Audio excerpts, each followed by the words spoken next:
Hello,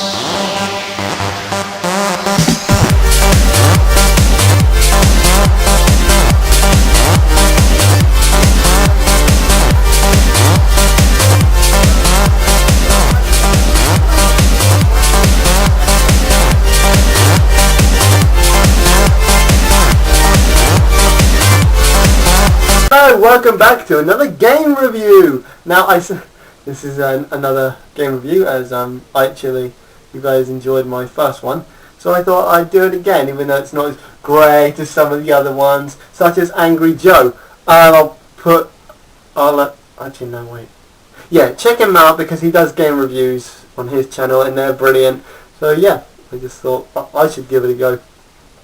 So the game I'm going to review today is a Xbox classic, Simpsons Hit and Run. It's one of the old games, but based on the hit TV show The Simpsons. Now in this game, you get to play as all the Simpson family characters, obviously except for Maggie, because she can't talk and she can't drive. It's obvious. So you're thinking, hang on, who am I going to play then if Maggie's out of the question? We'll come to that in a minute. There are 7 levels in total, and there's a bunch of different missions you have to complete. And the other character you can play, apart from Maggie, is Apu. That's right, you can play as Apu, everyone's favourite Indian. Is he Indian? Yeah, he's Indian. Now the difference between Hit and Run and Road Rage, very simple. Different consoles, obviously. And here's some noticeable differences. 1, you can exit your car. 2, you can enter certain buildings, which is fantastic. 3, you can actually purchase different costumes that they've worn throughout the series. For example, when Homer became the chosen one of the Stonecutters, you can get his whole outfit. It's fantastic. It's brilliant. The characters actually talk, which is great. The graphics are actually better on Hit and Run. All in all, the graphics are above average, and there's several cutscenes as well, which are done very well. The game is actually pretty good. Each level, you get to travel through a different part of Springfield, and so on and so forth. You get different cars. There's bonus missions. There's bonus races where if you win, you get a car. You can buy cars from Old Gil. Some cars you have to buy from characters in order to activate or go on a certain mission. To do that you'll need money, but don't worry, the game brilliantly does that by, if you break stuff you get money for it.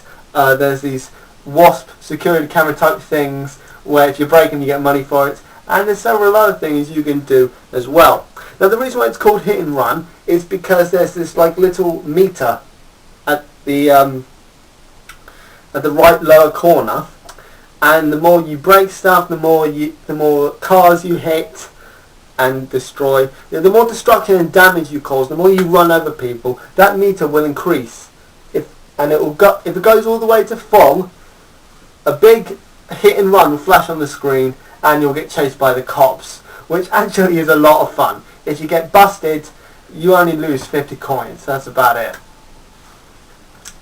Now, there are different kinds of missions. There are some missions where you have to destroy a car or a vehicle. For that, you'll probably need something with a lot of toughness, so you can just ram into it.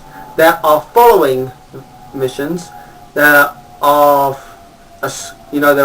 races. There's all sorts. Personally, my favourites are the car destroying ones because I love destroying things. I don't know what that does. So yeah. If you like certain characters, if you're like me and you love Homer Simpson, you will not be disappointed. You get to play him twice in the game. Twice! It's awesome! If you love Bart, you won't be disappointed there either. If you hate Marge, like me, because I hate her, she's so awful. Yeah, you get to play her. It's just ridiculous.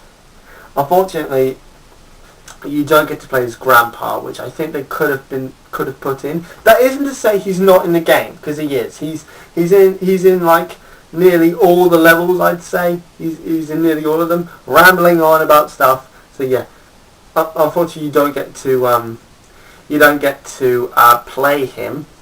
But here's the thing: when your car gets destroyed or you're miles away from it, there are these phone booths where you can choose a certain car. You can select it and it just pops up randomly, which is fantastic. For some cars, you can get bonus missions for. Like you need to do a request for Grandpa or the comic book guy. You complete it, you get their car, and sometimes they're actually in the driver's seat, which is fantastic. Like in the later levels, if you're playing as Bart or if you're playing as Bart or Lisa, you choose the family sedan, which is Homer's car. He sometimes is actually in the front seat. That is crazy. Some of the missions are infuriating, admittedly. Some of them are most of them in number 3, 4, 5, 6 and 7, they're time limited. Which is to make it seem harder, but yeah. You do get a cool variety of cars. For instance, if any of you have watched the episode where Homer finds out he has a half-brother, he creates a ridiculous-looking car for him, which bankrupts him. If any of you remember that car, it's in the game. It's in the game. I know, it's so cool. I'm so glad it was in the game. I was so happy. Because that car is just awesome. The red Ferrari that Bart got when he became Burns' heir. The red Ferrari. That car is beautiful and it's in the game. It's just awesome. So yeah, there's a wide variety of cars. The missions are fun to do, and you can even explore. You don't have to go to the mission straight away. You can just explore around Springfield. It's fantastic. There's collector cards. There's 7 cards in each level, and if you collect them all, you get some kind of prize. I don't know. I've never actually collected them all. I might do. Probably not. So yeah, there's loads of cards in the game. There's loads of There's loads of bonus missions and races, and the actual storyline missions are fantastic. And the plot. Look, this all fits in. It all fits in really, really well. And some people might disagree with me. It was really hard to put this game down. I mean, I barely found any faults in it. I will say there are several faults. Like, well, for instance, how come you can only talk to certain characters and not everyone? I mean, some characters appear like Lenny, Carl, Ned, Flanders, but you can't really talk to them. You can run them over or kick them. Yeah, you can kick people, but that doesn't really, it's just weird. And why can you only enter certain buildings? I mean, granted, I don't think you should be able to enter every building, because it would take the animators way too long, and it would just explode the game to an unreasonable, stupid size. I just thought I'd love the chance to enter the church, the burlesque house, a Krusty Burger, the retirement home. And the Quickie Mart's fine, the school's fine, but you only use the school you only enter it once or twice, 3 times. So yeah, some of the missions I found quite difficult. Like in one mission where you've got to help Snake out with some community service. He's in it too. You can get his car as well. You've got to have moments of community service, and when you finish that part, the time you have remaining is all you've got left to return to him or do another part of the mission. You don't add on time. They don't add on time in that mission, so you've got to be really fucking quick. You've got to use a bunch of shortcuts. Anything with a Krusty the Clown glass, that's a shortcut. Take it. You will need it. So yeah, there are some negatives on this game, but all in all, it is pretty damn fun and brilliant. So my rating for this game is a pretty high 8 out of 10. What do you guys think? I mean, do you agree with me? Is this a great game or what?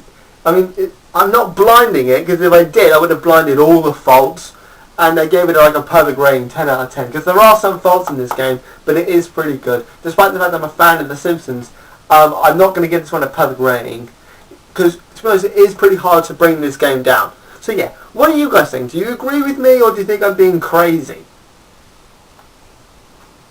I don't know, message me or Facebook message me or whatever it is you want to do. And yes, I shall see you guys next time in the next game review.